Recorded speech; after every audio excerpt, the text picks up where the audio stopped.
From the BBC World Service, in association with ABC and Akashvani, this is Stumped. Hello and welcome to Stumped, your intercontinental hit of news, features and debate from the quirky world of cricket. I'm Alison Mitchell in Dubai, where the climax of the Women's T20 World Cup is here and a couple of big teams failed to make the semi-finals. Yes, well, the Test cricket's pretty good too at the moment. I think India have created a record against New Zealand, which they probably don't want, and the ball is turning sideways at Multan. I've never seen a Test pitch backed up for a second game as they're doing here, but it's working in Pakistan's favour at the moment. Let's see what happens as we go. Jim Maxwell here, with lots of excitement in Australia about who will play for Australia against India, because Cameron Green won't. Well, I don't think India is looking that far just yet, because they've had it against New Zealand right now. This is Charu Sharma for Akashvani in Bangalore, which, by the way, is full of rain because of a depression on the east coast, which is dumping lots of rain and depressing all of India. Considering what's happened in Bangalore as India chose to bat first 46 all out. Who could have imagined Henry and O'Rourke running amok? And this, by the way, is the lowest Indian test total by far and away for the Indians in India. But more on that if we have time later. Well, I don't want to wait for that, Charu. I think I want to follow up on that. I will say later in the show we're going to be hearing from Scotland leg spinner Abtaha Maqsood just about her experiences of playing in her country's first ever World Cup. But come on then, Charu, 46 all out. What's led to this? What's happened? Gosh, I mean, I thought you'd get on with it and say, all right, well, let's go, move on. I think they got. We'll let you get it out of the way. They got caught a bit because in India, traditionally, through conventional wisdom, you tend to try and not bat fourth on any Indian pitch. But there's been lots of rain in Bangalore for the past week or so. And even though the covers were on, and as you know, Bangalore has this fantastic sub-air system which can suck the water out and you can begin plays virtually minutes after it stops raining, I think the pitch had a mind of its own. There was a lot of dampness. And, of course, the New Zealand bowlers got a lot of lift. O'Rourke, particularly, the tall guy. The ball was darting around madly. 5 ducks, would you believe it? And I think it was just fantastic fast bowling, which a lot of the Indians are not used to. I dare suggest that the New Zealand players are far more used to faster bowling with the ball darting around. But also some terrific catching. They didn't miss a thing, except the easiest catch, which was missed by the keeper. And Pant went on to make the high of 20. But just some very good bowling and a pitch that was a little damp with the ball darting around excessively caught the Indians by surprise. Conditions to suit them. I wonder whether that will take a little bit of the heat off India's women at the moment, Charu, because we'll get cracking into the programme then from here in Dubai with the fact that the T20 World Cup with the women is continuing without India and without England.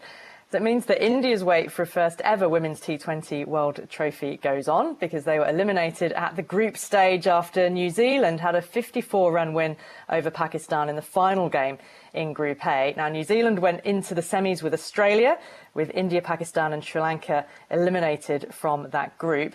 Now, it got to the stage, didn't it, where India supporters needed Pakistan to beat New Zealand in order for them to go through, but to not beat them by so much that Pakistan actually overhauled India's net run rate and could have gone through themselves.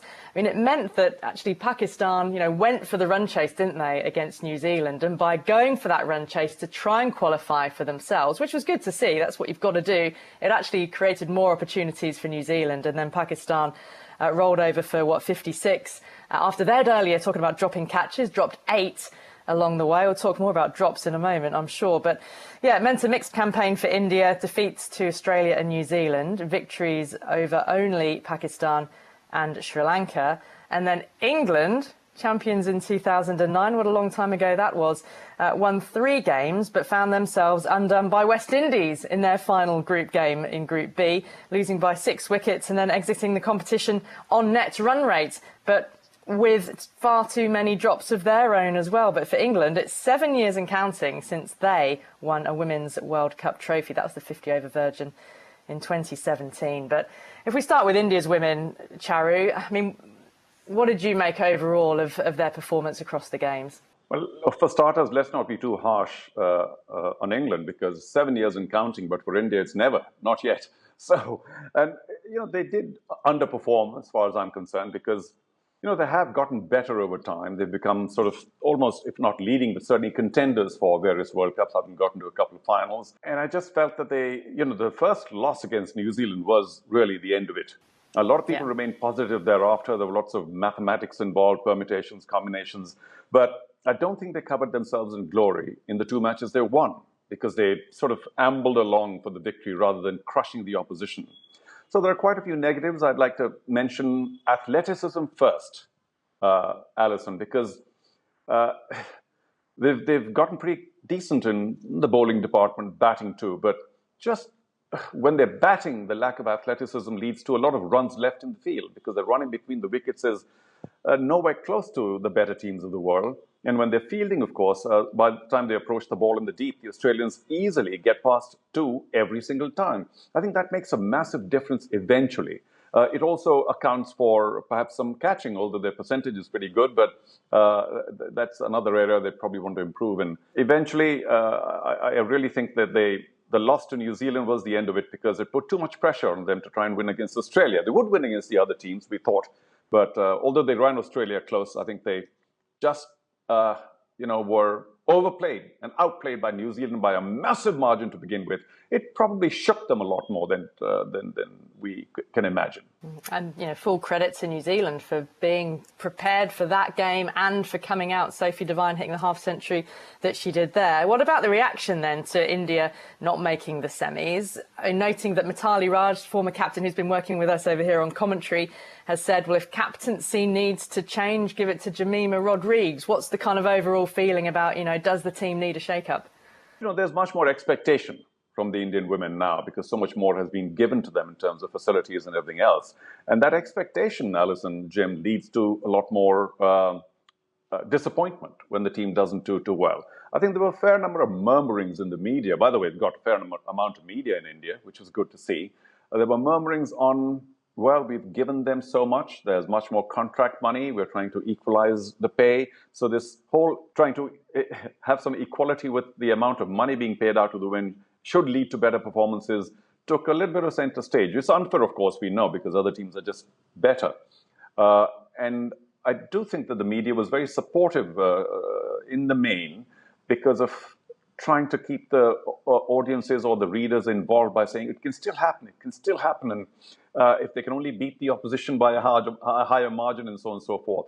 But for the Indian team to have, to be in a situation where they need to beat Australia to qualify for the semis, I didn't think that was going to be easy at all. So, although a lot of the people try to keep hopes alive, I think very quickly after the loss to New Zealand, people knew that the Indian team was in deep, deep trouble.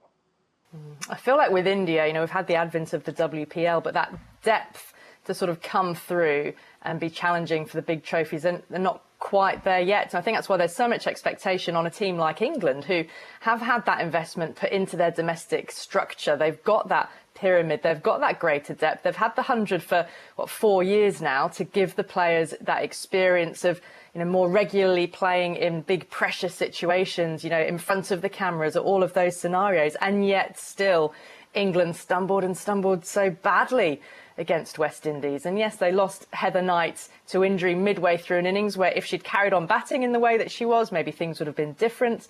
Nat Sciver-Brunt had to then suddenly captain, without notice.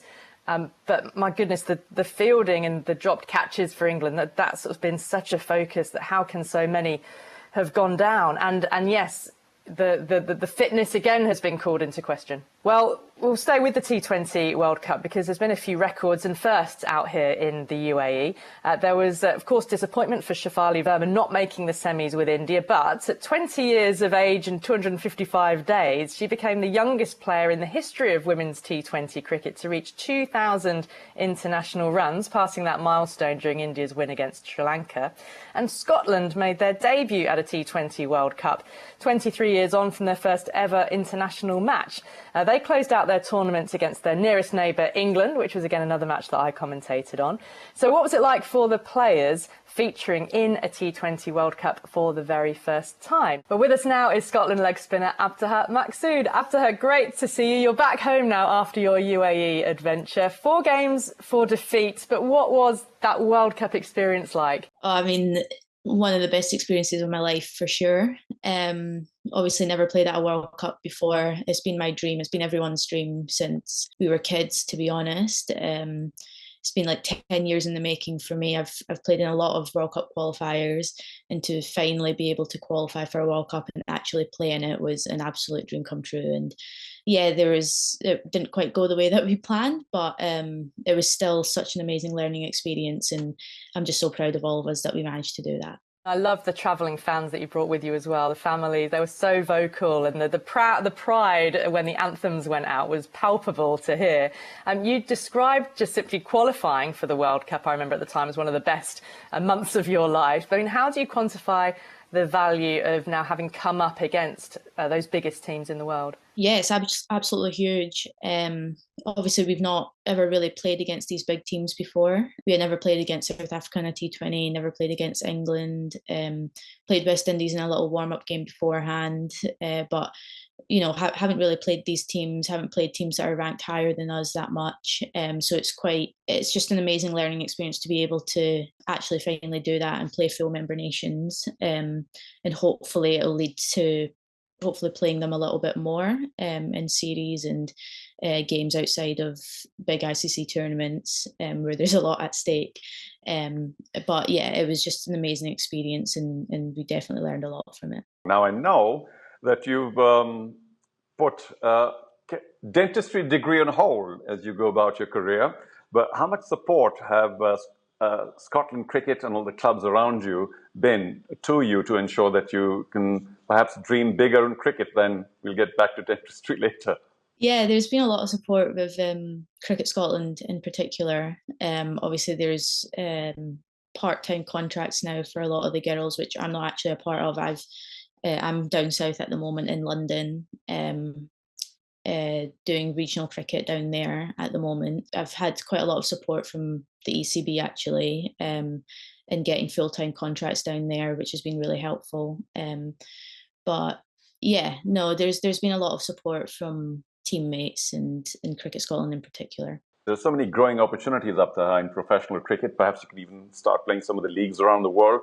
But what does that do to your dentistry degree? Do you still think you might want to go back and finish that? Yeah, no, that's definitely still in the back of my mind for sure. I think it's quite important for me to have that education, and I always enjoyed doing dentistry. So it is something that I do want to do. But like you said, there's so many growing opportunities out there, and with women's sport and women's cricket growing so rapidly, especially down in England, I kind of don't want to miss anything. So I do want to make sure that I take this opportunity for as long as I possibly can before going back.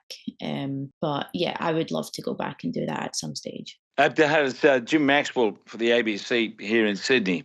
Now, let's get on to the serious stuff. Your hero as a youngster growing up, Shane Warne? Yes, he definitely was. I mean, he's best in the business, isn't he, with leg spin bowling? I learned so much from him just by watching him bowl.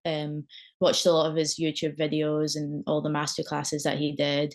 And I didn't actually grow up with a specific spin bowling coach, so kind of had to use him and his videos to kind of teach myself quite a lot.